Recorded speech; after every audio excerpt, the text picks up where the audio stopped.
Hello, you wonderful people, and welcome to another episode of Crime Centric. This being a show where I talk about crime dramas that I watch. For today's episode, I'm going to talk about the season premiere of Animal Kingdom. A great season premiere. A lot of really interesting things went down in this episode, so let's break it down. So obviously the boys are continuing to deal with the aftermath of Smurf's deaths and Smurf's death and the ramifications of it. Well, first and foremost, I thought it was interesting that the cousins didn't know that Smurf was dead, because I guess only the people who are really connected to Smurf know, because they had a whole celebration and everything, a party just last season and everything, so I would have thought it would have been more well known. But I guess it's unless you're in the know with being connected to that family and Smurf, then you wouldn't know, because they're looking for Smurf, sadly not knowing she's dead, while the boys are dealing with alright, the cousins are coming after us because they're blowing up Smurf's phone.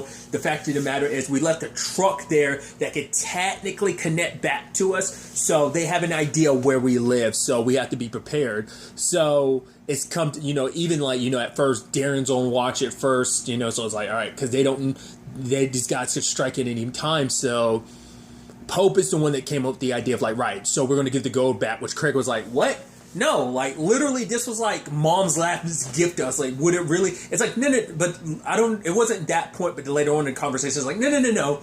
Smurf went there purely for revenge. She used it, we're robbing them. And, oh, no. It's no, that was, the main goal was her revenge, so that's what that all was about. It wasn't about the gold. So, but for Pope, it's right, you saw how heavily armed they are. You think we're going to be able to deal with that? So the only choice is either we give the gold back or we kill every one of them. And I don't see the four of us, as armed as we are, going against them as armed as they are. So Jay agrees, and so does Darren, and Craig's kind of, the odd man out in that regard. I mean, hell, because obviously even he's worried about this, because he had Ren get her and their son out of town until this is kind of dealt with. So even she didn't know all the ins and outs. But for Craig, it's right, they keep blowing up Smurf's phone. They know Oceanside and everything. So it's no, you need to get out of town. So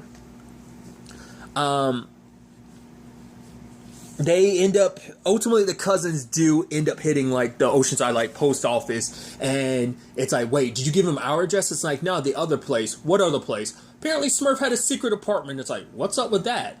I do think it's interesting, when the cousins were going through the place, who knows? We didn't get a full scope of it, but it is interesting that the items there are she had a whole bunch of passports for herself and one for Pope.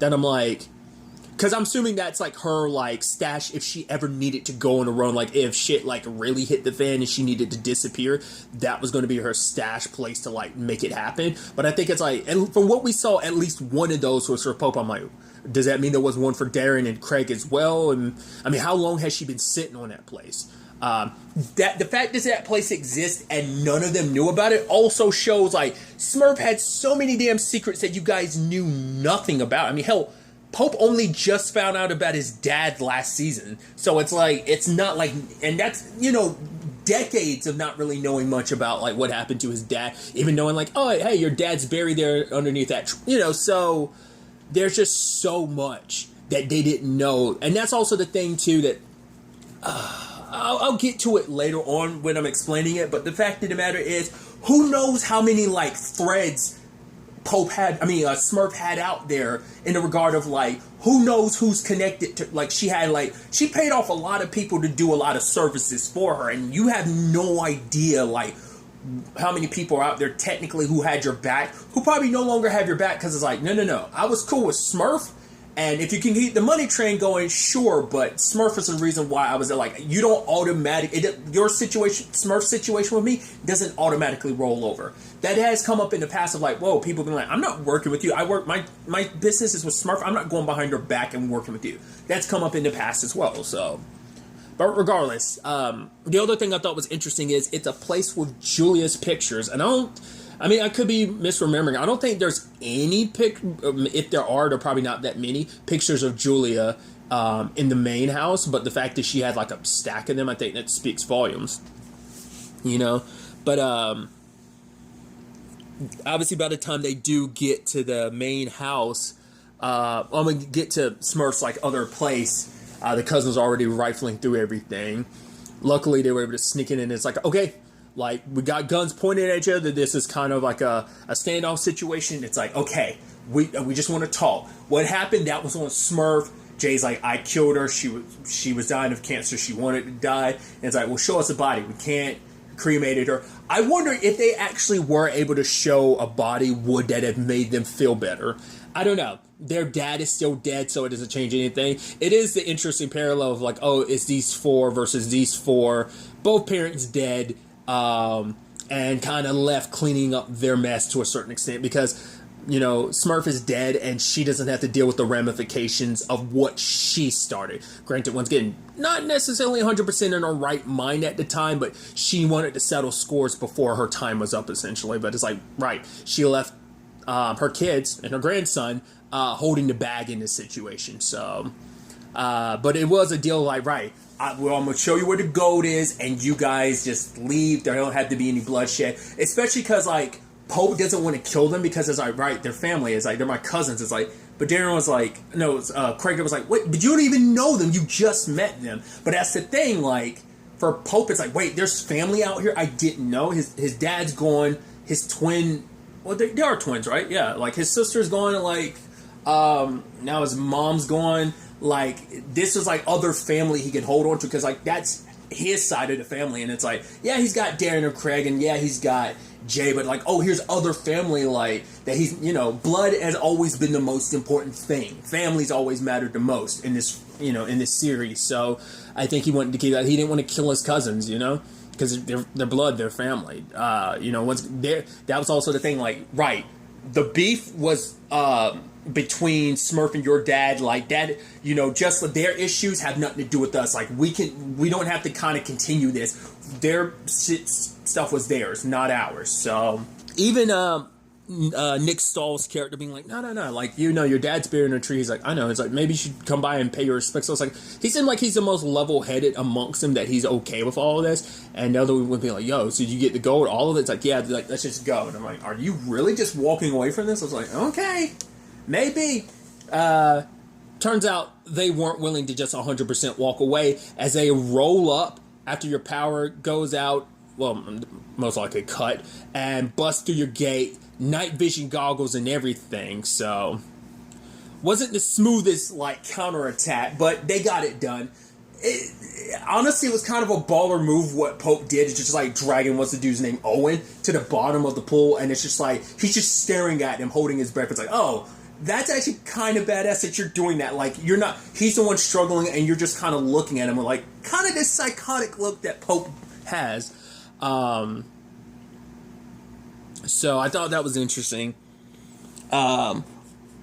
Systematically, you know, taking them all out. Well, you know, Craig on the roof does his thing.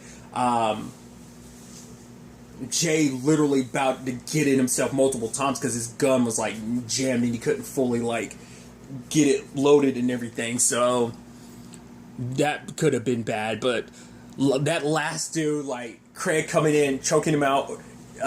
Jay's got the arm that's got the knife. Craig's got the other arm that's got the gun, and it's like, whoa, okay, that was dealt with. I actually expected like Pope to go buck wild with the bat when he had it in his hand, but he kind of got in one good swing against Owen, and that's kind of all there was to it before they ended up in the pool. So that got resolved. So I was like, right, we got to get rid of the bodies. Nick Stahl's character, which also, the interesting thing about that too is like the timing, because obviously he was just in Fear of the Walking Dead. Like, who knows, like the order which, like, you know, production schedule wise, like what was kind of filmed first and whatnot. This might have actually been filmed before Fear of the Walking Dead. Regardless, maybe it's the other way around. It doesn't matter. Nick Stahl's character's the one that's still alive, surprisingly enough. And later on, kind of saying like, no, it wasn't my idea, it was their idea. It's like, well, you still went along with it, but it's like, right, your family's all about revenge and everything, so you're not gonna. I mean, I think it's kind of interesting because it kind of runs in all of this family in the regard of like, right, the stubbornness of like, I mean, it's that blood, it's that need for revenge. I mean, hell, it took decades, but Smurf held on to her revenge, her hatred. So like, of course, it's like, this is their dad. Of course, they're not going to let it go, no matter what happens. Even if you give us some money back, it's like, well, Smurf is dead, which once again, maybe they didn't believe them, and even if they did, because there was even that line for one woman like, oh, Jay, you're her grandson, and you plugged her, and you're still alive. like, the fact of the matter is, and then, like, Darren and Craig, like, turn to look at Jay. It is a thing of, like, right, despite what he did, like, his uncles haven't done anything to him because, you know, I mean, once again, it's kind of what Smurf wanted that anyway. But,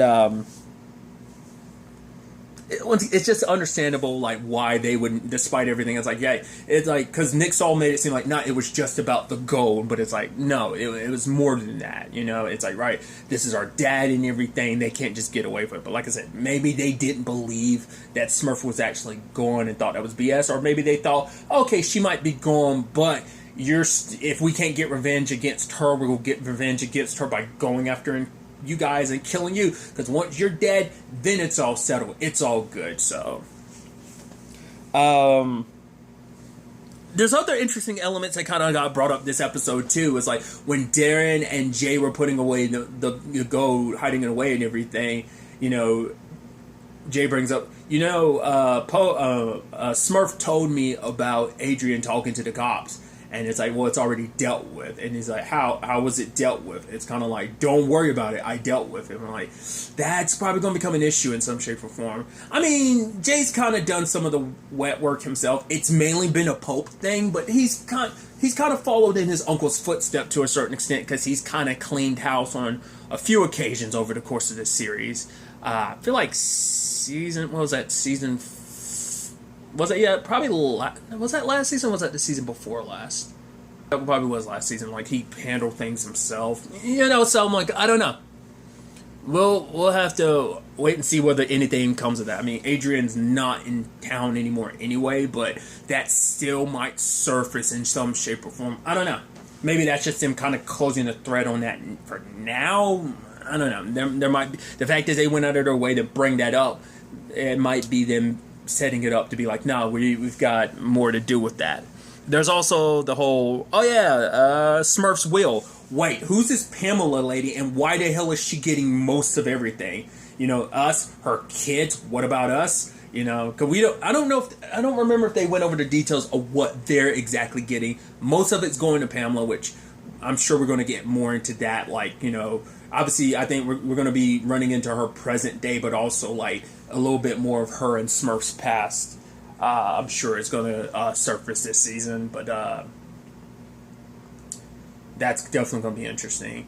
Obviously, the flashbacks this episode are actually really sad. I mean, it's sad in regard of, like, honestly, like, it's kind of the sad circumstances of, like, you know, Smurf raising, you know, Julia and Pope on her own, but also just, like, for one, seeing Julia and Smurf like that is actually sad. Well, for one, knowing how things played out for Julia, like all the issues she kind of had, like her struggles with drugs, like it all was most likely a byproduct of her upbringing and everything, you know, because her and Smurf didn't have the best relationship, but to see them like that at one point in time is, I don't know, it's sweet and sad at one point in one shape or form. The Pope stuff is actually really depressing because you realize, like, oh, he's always been Mama's little enforcer. Like, he's been her pit bull, like, forever. You know? Especially during that pool situation, it's like, oh, like, that little boy is splashing at Julia, and it's like, is that your kid? She's like, yeah, but they're just playing. And then, because Pope is putting, like, sunscreen on his mom, and she just touches his hand, like, sick 'em boy type of thing. And it's like, oh, that's sad even from a young age. And he goes in there and I think that's where that Owen thing comes full circle, where, like, he was dragging Owen underwater. It's just like he was doing to that little kid. And that woman's like, are you going to do something about your son? He's like, what? They're just playing. And then, like, when the lady was like, I'm going to call the cops, Smurf looked like she was the most inconvenient.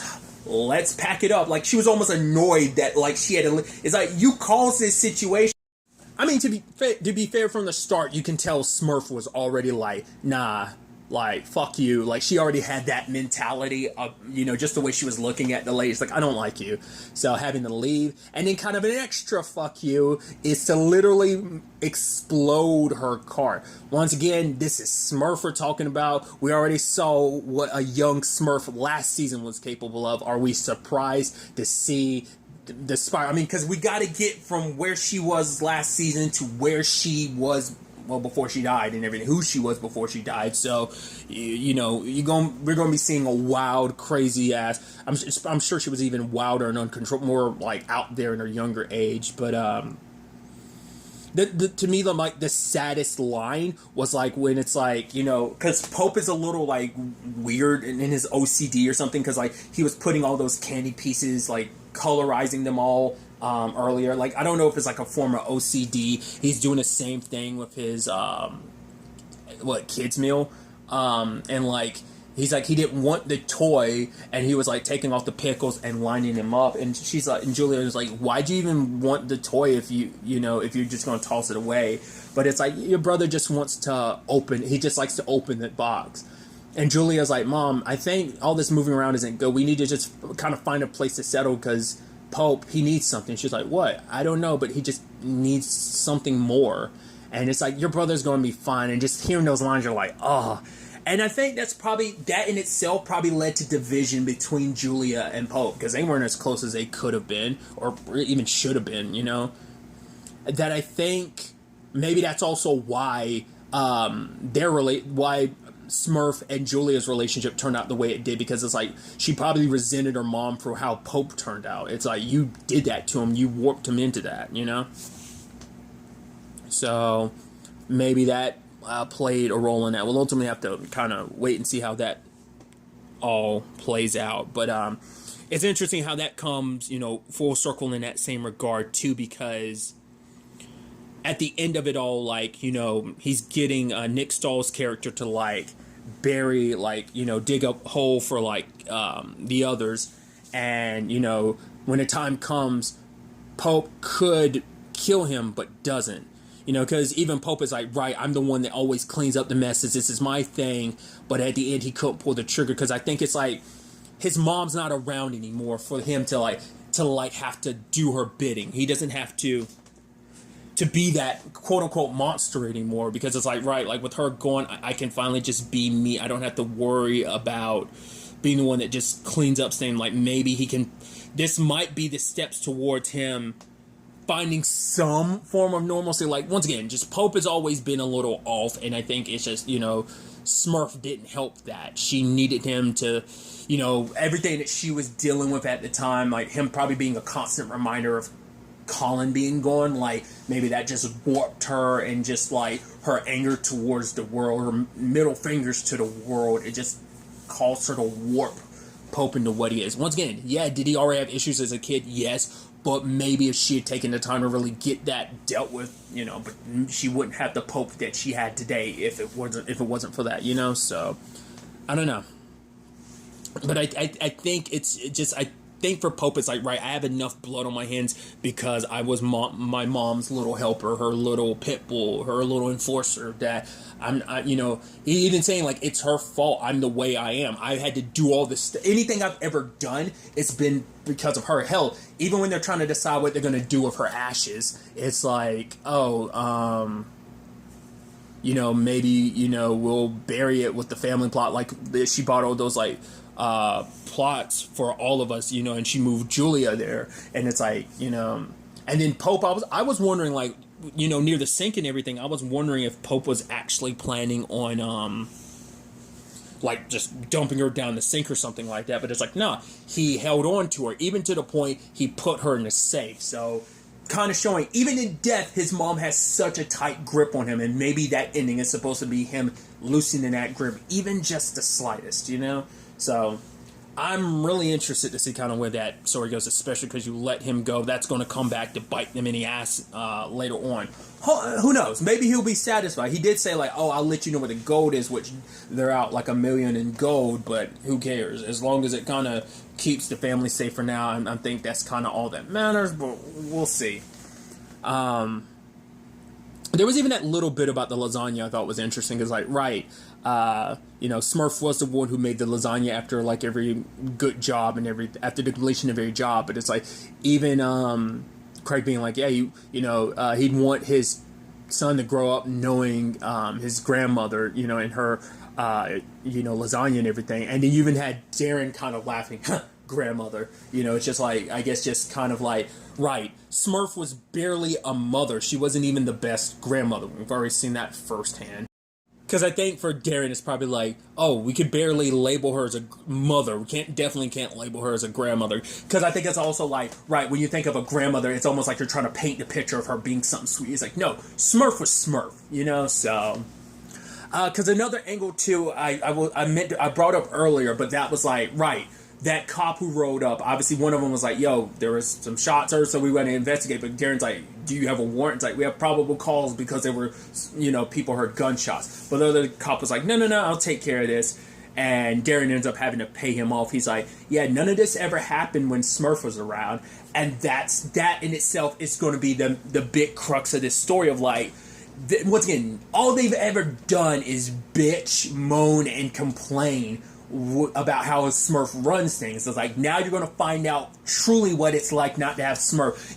They've tried to cut Smurf out of their lives. That's never worked out beforehand, and try to run things their way. That hasn't always worked. But now it's like, no, you don't even have Smurf to fall back on. All you have is yourself. So once again, you don't know, like, because Darren didn't even realize this guy was on Smurf's payroll. So it's like, what else do you guys not know? You just found out about this apartment you had no idea about. Like, there are so many secrets that Smurf had, that like there were so many pieces at play that once again, maybe there's some people that won't fuck with the Cody boys because it's like, right, you're not Smurf. Once again, I fuck with Smurf, I don't fuck with you. Maybe that's what the type of thing we're going to see in this regard. I don't know. Like, because it might not be about there, because there's going to be a balancing act of like, right, making your own connections while also making some of Smurf's connections your own. Like I said, that might not all work out, but we'll have to wait and see how ultimately that all plays out. I'm really, really interested to see where everything ends up taking us this season. Once again, where things are, at least with these cousins and everything, seems resolved for now, but this definitely is something that is going to most likely rear its ugly head later on in the season, so it's going to be interesting to see where these flashbacks takes us, as well as everything present day, because there's going to definitely be like a parallel between what's happening in the past and what's happening now in many regards, I'm sure, but we'll have to wait and see.